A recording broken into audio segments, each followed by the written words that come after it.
নির্বাচন নিয়ে প্রধান উপদেষ্টার বক্তব্য ইতিবাচক, এমন মন্তব্য করে বিএনপি মহাসচিব মির্জা ফখরুল ইসলাম আলমগীর নির্বাচন নিয়ে দ্রুত রাজনৈতিক দলগুলোর সাথে আলোচনা শুরু করতে সরকারের প্রতি আহ্বান জানান।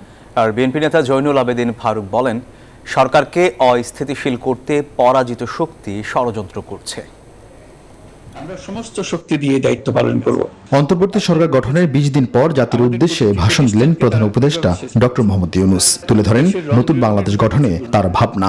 কখন নির্বাচন হবে সেটা সম্পূর্ণ রাজনৈতিক সিদ্ধান্ত, আমাদের সিদ্ধান্ত নয়। সরকার প্রধানের এই বক্তব্যকে স্বাগত জানান বিএনপি মহাসচিব। সোমবার জাতীয় প্রেস ক্লাবে সাবেক প্রধানমন্ত্রী কাজী জাফর আহমেদের নবম মৃত্যুবার্ষিকী উপলক্ষে আলোচনা সভায় মির্জা ফখরুলের পরামর্শ, দ্রুতই দলগুলোর সঙ্গে আলোচনা শুরু করা উচিত সরকারের।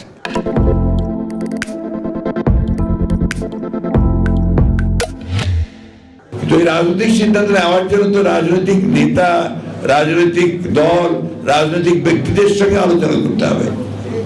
আমি আশা করব যে আমাদের প্রধান উপদেষ্টা সেই প্রক্রিয়াটার দিকে খুব দ্রুত যাবেন।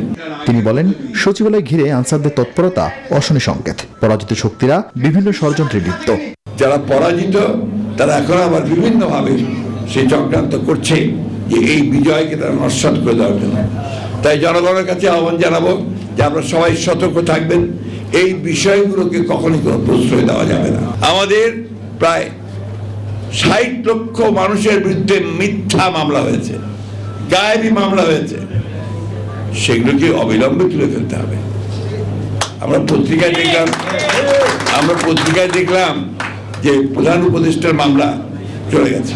প্রেস ক্লাবে আরেক অনুষ্ঠানে বিএনপি চেয়ারপারসনের উপদেষ্টা জয়নুল আবেদিন ফারুক বলেন, অন্তর্বর্তী সরকারকে যারা অস্থিতিশীল করতে চায় তাদের বিচার করতে হবে। অস্ত্রধারীরা চুপে চুপে এক হচ্ছে, পয়সাওয়ালারা এক হচ্ছে।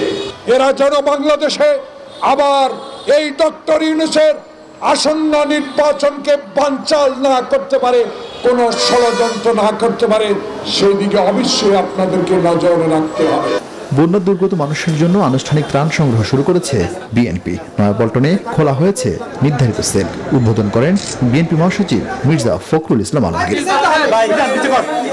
আরিফিন শাকিব, নিউজ 24, ঢাকা।